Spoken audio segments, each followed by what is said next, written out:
तो गाइस हमारे प्यारे आरडीजे फिर से आ रहे हैं एमसीयू में, बोलते हुए न्यू मास्क सेम टास्क। और अब वो कोई हीरो के रोल में रिटर्न नहीं कर रहे, अब वो आ रहे हैं एज डॉक्टर डूम। और जब इस चीज को रूसो ब्रदर्स ने अनाउंस किया था तो उन्होंने ये बात कंफर्म कर दी है कि आरडीजे कोई आयरन मैन का वेरिएंट नहीं है, यानी कि वो टोनी स्टार्क को प्ले नहीं करेंगे, वो प्ले करने वाले हैं विक्टर वैन डैम। और वो काफी क्लियर थे उस बारे में। तो इस वीडियो में हम आज आरडीजे को डॉक्टर डूम मान के चलेंगे और उस पर डिस्कस करेंगे, ना कि आयरन मैन समझकर। तो इस चीज को इसलिए इंट्रोड्यूस करवाना पड़ा क्योंकि आपको तो पता ही है कि कैंग द कॉन्करर यानी कि जोनाथन मेजर्स साहब ने अपनी लुगाई की पिलाई कर दी और फिर क्या था, केस वेस चला कुछ महीनों तक और कैंग उसमें गिल्टी साबित हुआ। और फिर क्या था, पूरा जो मार्वल ने कैंग का सेटअप किया था उसके घोड़े लगा दिए। और इस पोस्ट क्रेडिट सीन की फैंस में जो हाइप थी वो भी उसने हर बार गर्म करके ठंडा ही छोड़ देते हैं हमको। बहुत गर्मी है, चकला पे बिठा दे। इसीलिए मार्वल ने अदरवाइज सोचा कैंग से डॉक्टर डूम की तरफ, क्योंकि वो लोग सीक्रेट वॉर्स करना चाहते थे और वो एक मल्टीवर्सल स्टोरी होगी। और ये बिल्कुल सही मौका था डॉक्टर डूम को अनाउंस करने का। और फिर उन लोगों ने आरडीजे को एज डॉक्टर डूम अनाउंस कर दिया। पर यहाँ भी एक बहुत बड़ा इशू आ जाता है और वो ये है कि अभी तक उन्होंने डॉक्टर डूम को एमसीयू में अनाउंस ही नहीं करवाया है। तो अब ये कैसे होगा? तो एक बात तो क्लियर है कि ये चीज डायरेक्टली एवेंजर्स डूम्सडे में तो नहीं होगी। तो मुझे ऐसा लगता है कि एवेंजर्स डूम्सडे से पहले ये लोग आरडीजे के डॉक्टर डूम को एमसीयू के किसी प्रोजेक्ट में इंट्रोड्यूस जरूर करवा देंगे। और वो हो सकता है the fantastic four first steps movie हो। और ये सारी चीजें एविडेंट हो जाती है जब आप मैट शैकमैन, जो कि फैंटास्टिक फोर मूवी के डायरेक्टर है, उन्होंने खुद रिवील किया कि उन्हें आरडीजे की कास्टिंग एज डॉक्टर डूम बहुत पहले से पता थी और उनके लिए इस बात को अपने पेट में दबा के रखना बड़ा मुश्किल था। तो अब ये तो कंफर्म है कि मार्वल वालों ने इस चीज को बहुत लंबे वक्त से रेडी किया था और बाद में उन्होंने फैंटास्टिक फोर के डायरेक्टर को ये बात बताई, हो सकता है ताकि वो अपने स्क्रिप्ट में डॉक्टर डूम को इन्वॉल्व कर पाए। आप सोच के देखिए कि अगर मैट शैकमैन को पता होगा डॉक्टर डूम के बारे में, तभी तो वो अपने स्क्रिप्ट में डॉक्टर डूम का एंगल फिट कर पाएंगे। तो मैं यहाँ एक बात क्लियरली बताना चाहता हूँ कि मुझे ऐसा नहीं लगता कि आरडीजे का डॉक्टर डूम फैंटास्टिक फोर का मेन विलन होगा। और ये बात क्लियर कर दी गई है कि ये फैंटास्टिक फोर की स्टोरी है और उसमें हमें कैरेक्टर से इंट्रोड्यूस करवाया जाएगा और साथ ही में गैलेक्टस इस मूवी का मेन विलन होगा। पर साथ ही में हमें आरडीजे के डूम के थोड़े थोड़े हिंट्स दिए जाएंगे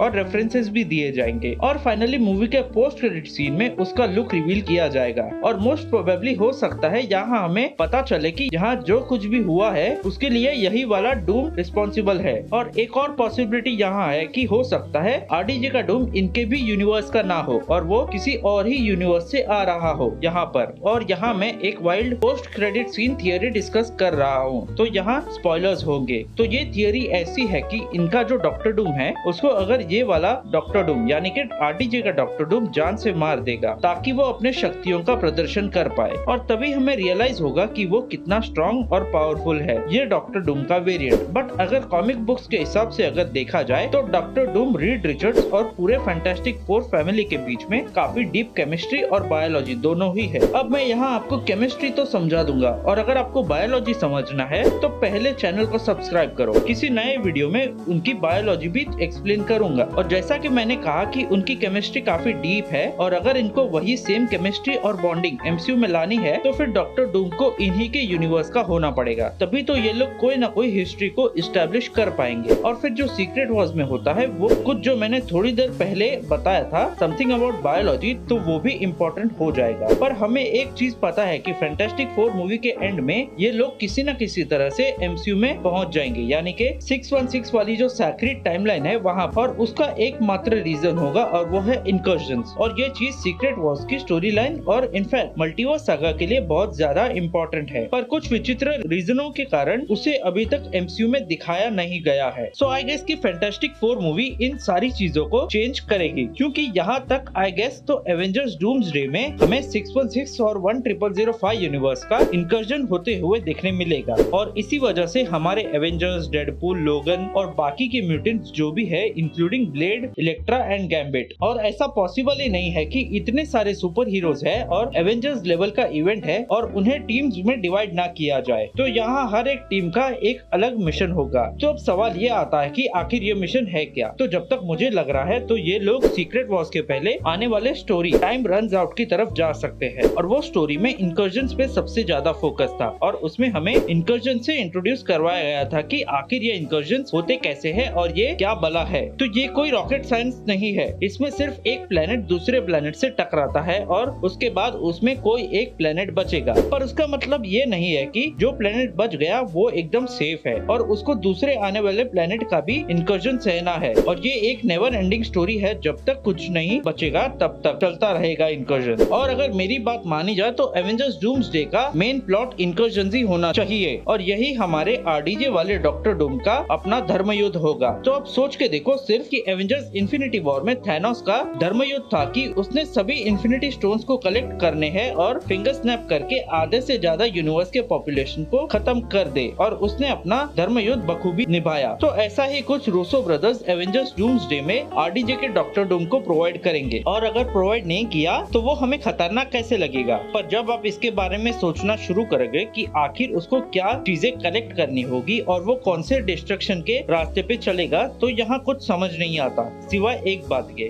और अब एकदम ध्यान से सुनना, तो कॉमिक बुक्स में बियॉन्डर्स नाम की एक बला होती है और वही रिस्पॉन्सिबल होता है पूरे मल्टीवर्स के क्रिएशन को लेकर। तो वो क्या करता है कि अपने एंटरटेनमेंट के लिए हर एक यूनिवर्स में एक मॉलिक्यूल मैन डाल देता है जो एकदम सिमिलर सा होता है, यानी कि हर एक यूनिवर्स का मॉलिक्यूल मैन दूसरे यूनिवर्स के मॉलिक्यूल मैन से मिलता जुलता होता है और उस पूरे यूनिवर्स का लोड उसी मॉलिक्यूल मैन पर होता है। अगर आसान भाषा में समझा जाए तो अगर उस यूनिवर्स का मॉलिक्यूल मैन किसी रीजन से मर जाता है तो वो पूरा यूनिवर्स भी खत्म हो जाता है। तो बियॉन्डर एक बार सिर्फ मजे लेने के मूड में सोचता है कि क्यों ना सभी यूनिवर्स के मॉलिक्यूल मैन को एक साथ मार दिया जाए और देखते हैं आगे क्या होगा। तो इतना तो किसी को भी पता होगा कि अगर तुम इन सारे मॉलिक्यूल मैन को मार दोगे तो पूरा मल्टीवर्स खत्म हो ही जाएगा। ये भी क्या कोई सोचने वाली बात है। पर ऑन द अदर हैंड जैसे डॉक्टर डूम को ये मॉलिक्यूल मैन जेनोसाइड वाला कांड पता चलता है, वो अलग अलग यूनिवर्स में जाकर मॉलिक्यूल मैन को मारने निकल पड़ता है। हाँ, पर वो बियॉन्डर की तरह एक साथ नहीं मारता है, वो एक एक करके टपकाता है सभी को और इसी वजह से बियॉन्डर्स का प्लान फेल हो जाता है।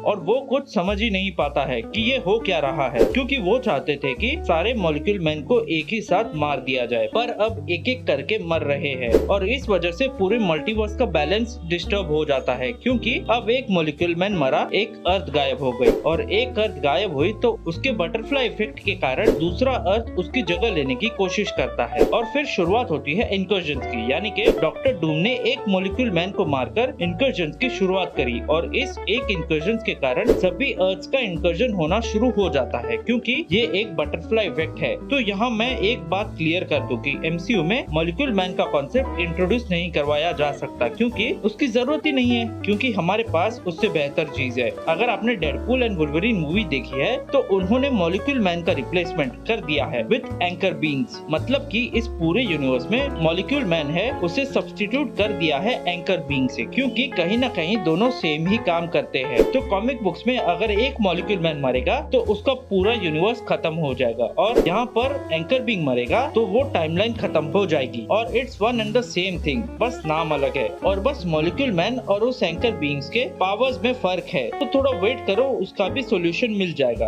अब आते हैं डॉक्टर डूम के धर्म युद्ध पर। तो उसका धर्म युद्ध ये है कि वो अलग अलग टाइमलाइंस में जा रहा है एक एक एंकर बीइंग को मारने के लिए और ये इतना आसान टास्क नहीं है। और सबसे पहले उसको पता कैसे चलेगा कि कौन से टाइमलाइन में कौन सा एंकर बीइंग है, और यहाँ आ जाता है इनडायरेक्टली टीवीए। ऐसा पॉसिबल है कि इस डॉक्टर डूम को टीवीए ऑन बोर्ड ले आए फॉर सम मिशन, जैसे पैराडॉक्स ने किया था डेडपूल को, और ऐसा ही कुछ कॉन्सेप्ट है एंकर बीइंग का। और तभी उसे समझ आएगा कि टाइमलाइंस इतनी ज्यादा वॉलेटाइल है और वो सिर्फ एक बीइंग के ऊपर डिपेंडेंट है और इसको तो मैं एक चुटकी में खत्म कर सकता हूँ और ऐसे में मैं अपनी खुद की एक नई दुनिया भी बसा सकता हूँ। और यहाँ एक और पॉसिबिलिटी है और वो है ये काउंसिल ऑफ कैंग्स। और हम सब जानते हैं कि एवेंजर्स डूम्सडे जो है ये पूरे कैंग वाले सिचुएशन पर चलने वाली है। तो क्या पता हो सकता है कि एवेंजर्स डूम्सडे के पहले ही शॉट में हम लोग आरडीजे के डॉक्टर डूम को काउंसिल ऑफ कैंग्स में जाकर उसे एक ही बार में खत्म करते हुए देखे और उसी जगह से उसे पूरे एंकर बीइंग का कॉन्सेप्ट समझ में आना शुरू हो जाए। तो मेन और मुद्दे का सवाल ये आता है कि वो आखिर ये सब कुछ कर क्यों रहा है, और ये रीजन काफी सिंपल है जो हमेशा से कॉमिक बुक्स में भी चलता आ रहा है। एक औरत के चक्कर में किराएदार ने एक मकान मालिक का गला घोट दिया। देवा, औरत का चक्कर बाबू भैया, औरत का चक्कर बहुत बेकार होता है।